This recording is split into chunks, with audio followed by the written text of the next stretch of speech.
अस्सलाम वालेकुम व्यूअर्स, मैं हूं कमर चीमा और मैं जो आपसे बात करना चाह रहा हूं वो ये है कि पाकिस्तान की तारीख में पहली दफ़ा ऐसे हुआ है कि पाकिस्तान की जो नेशनल सिक्योरिटी कमेटी है उसने पब्लिक हेल्थ को as a national security issue discuss किया। इससे पहले कभी भी नेशनल सिक्योरिटी कमेटी ने पब्लिक हेल्थ को ऐसा कभी डिस्कस नहीं किया। देखना यह है कि पूरी दुनिया में जितने भी ममालिक हैं वो नेशनल सिक्योरिटी हमेशा जो मिलिट्री कैपेबिलिटी है उसको बिल्डअप करने को कहते हैं। लेकिन जैसे जैसे ग्लोबलाइजेशन का कॉन्सेप्ट आया और दुनिया जो है जिसको हम कॉम्प्लेक्स इंटरडिपेंडेंस कहते हैं बड़ी ज़्यादा करीब हो गई एक दूसरे के, इस तरह के जो पब्लिक हेल्थ इश्यूज हैं जिसको हम आजकल कोविड-19 या कोरोना वायरस कहते हैं जो चाइना से इमर्ज हुआ, हम उसको देखते हैं कि उसने पूरी दुनिया को लपेट में ले लिया और जिस तरह इंटरकनेक्टेडनेस जो है वो ख़त्म हुई है और ग्लोबलाइजेशन का जो प्रोसेस है वो रिवर्स हुआ है, तो स्टेट्स को इन्वेस्टमेंट्स करनी पड़ रही हैं पब्लिक हेल्थ के ऊपर। इसका मतलब यह है कि कभी भी पूरी दुनिया में स्टेट्स ने पब्लिक हेल्थ को as a national security issue discuss नहीं किया। तो इसका मतलब है कि ममालिक की तैयारी नहीं थी, मिलिट्री कैपेबिलिटी पर ज़्यादा इन्वेस्टमेंट्स की जाती थी। पाकिस्तान जैसा मुल्क जिसकी 207 मिलियन आबादी है, हमारा जो हेल्थ सिस्टम है वो सारा प्रोविंशियल सब्जेक्ट है। तमाम प्रोविंसेस अपनी कैपेबिलिटीज़ रिसोर्सेज को देख के इन्वेस्ट करते हैं।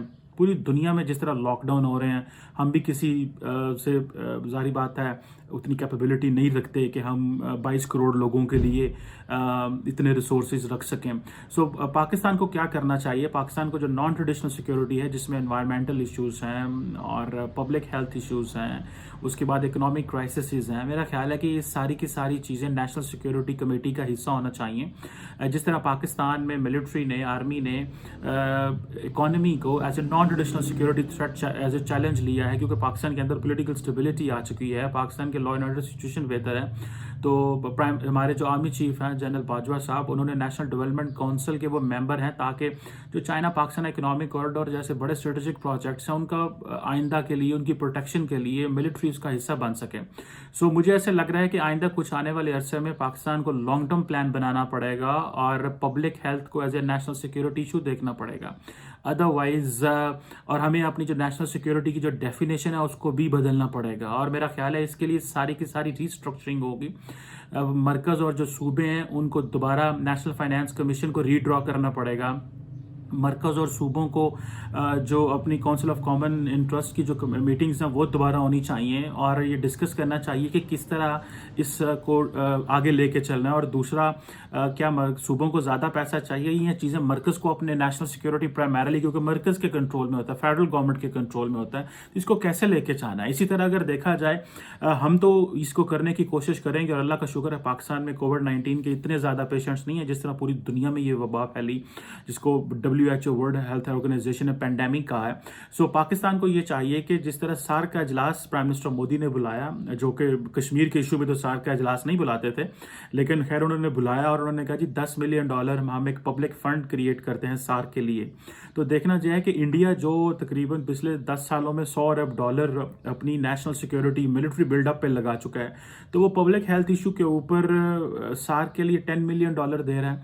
तो इसका मतलब यह है कि क्या पूरी दुनिया पब्लिक हेल्थ को as a national security issue समझती है और ये किस तरह इसको लेके चलेगी। यूरोप को देखें, यूरोप सारा लॉकडाउन हुआ है। इसी तरह पाकिस्तान को देखना चाहिए कि हम अपनी कितनी नई इन्वेस्टमेंट्स जो हैं वो पब्लिक हेल्थ के ऊपर कर सकते हैं।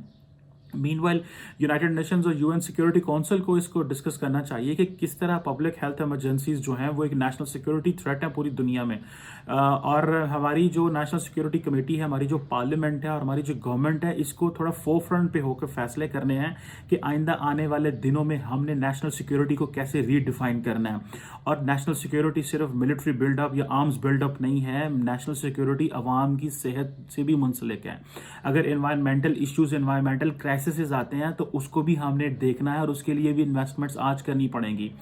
नेशनल डिजास्टर मैनेजमेंट अथॉरिटी को कैसे इक्विप करना है। मेरा ख्याल है कि आइंदा आने वाले दिनों में पूरी दुनिया में नेशनल सिक्योरिटी की डेफिनेशन बदलेगी और जो ग्लोबलाइजेशन का प्रोसेस है, वो जो हम डिपेंडेंट थे चाइना की सप्लाई चेन के ऊपर, जिसको पूरी दुनिया डिपेंडेंट था, वो भी इसको रिकॉन्सिडर करना पड़ेगा कि हम किस तरह अपनी जो लोकल इंडस्ट्री है उसको कैसे बूस्ट कर सकते हैं। और पाकिस्तान के पास चाइना पाकिस्तान इकोनॉमिक कॉरिडोर और BRI जैसे प्रोजेक्ट्स मौजूद हैं जो हम उसको रिविजिट कर सकते हैं। सो आने वाले दिनों ہمیں پاکستان کی سوسائٹی کو، پاکستان کے جب نیکسٹ الیکشنز ہوں تو یہ اس طرح کے جو ایشوز ہیں اس پہ گورنمنٹ کو پریشرائز کرنا چاہیے، پولیٹیکل ایلیٹ کو پریشرائز کرنا چاہیے کہ وہ فیوچر کا پلان بنائیں، وہ صرف اور صرف جسے فائر فائٹنگ نہ کریں، جس طرح کہ ہمیں کرونا وائرس کے معاملے میں فائر فائٹنگ کرنی پڑ رہی ہے۔ یہ ہماری پولیٹیکل لیڈرشپ کی جو ہے وہ لیک آف ویژن ہے، ہماری کیا پوری دنیا کی جو پولیٹیکل لیڈرشپ انہوں نے کبھی ایسے سوچا بھی نہ تھا۔ سو لہٰذا اسکولوں کی حد تک، یونیورسٹیوں کی حد تک، کالجوں کی حد تک اور پاکستان کے جو میڈیا اور پلیٹ فارمز کی حد تک پاکستان کے لوگوں کو نیشنل سیکیورٹی کو ری وزٹ کرنا ہے، اس کی ڈیفینیشن کو ری وزٹ کرنا چاہیے۔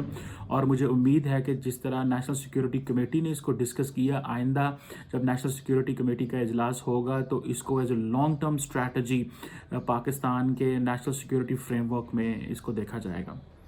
Thank you.